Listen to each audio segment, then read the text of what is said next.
ফিরে এলাম একটি নতুন তথ্য নিয়ে। আমি এক্সক্লুসিভ সুমন।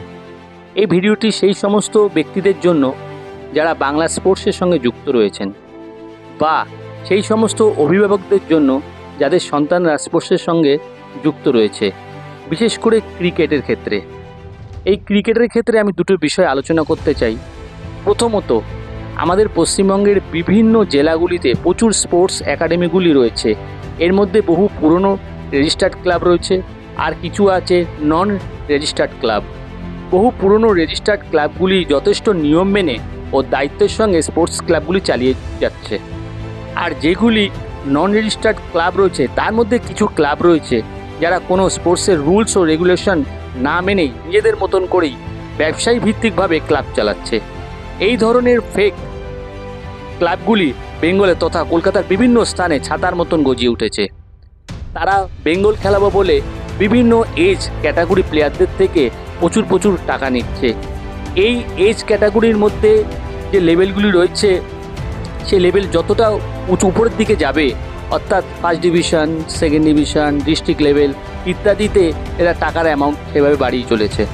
কখনো 50,000 থেকে শুরু করে কখনো 3 লাখ টাকা পর্যন্ত এরা নিয়ে চলেছে, যেটা পূর্বে ছিলই না। কে নিচ্ছে, কেন নিচ্ছে, এর কোনো উপযুক্ত যুক্তি খুঁজে পাওয়া যাচ্ছে না। এর ফলে মধ্যবিত্ত ও নিম্ন মধ্যবিত্ত প্লেয়ারদের ক্ষেত্রে খুব সমস্যামূলক বিষয় হয়ে দাঁড়িয়েছে। ট্যালেন্ট থাকতেও অর্থের কারণে তাদেরকে পিছিয়ে পড়ে যেতে হচ্ছে।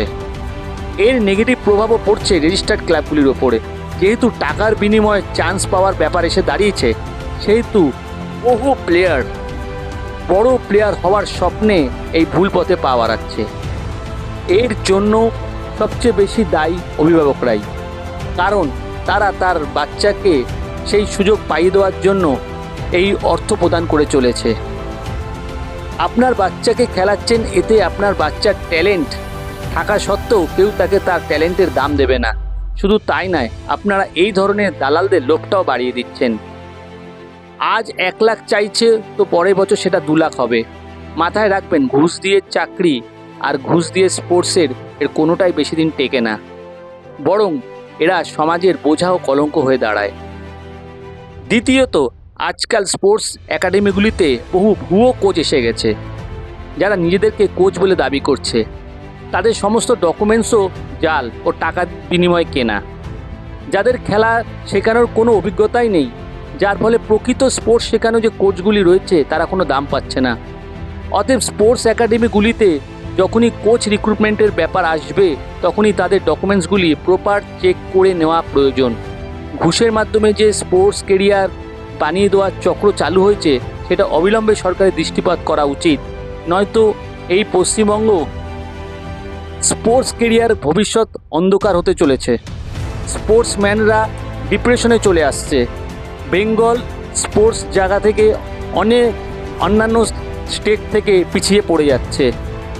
অতএব প্রত্যেকে সতর্ক থাকুন, ভালো থাকুন, টেক কেয়ার। ইনফরমেশনটি ভালো লাগলে বা সঠিক মনে হলে অবশ্যই কমেন্ট করবেন।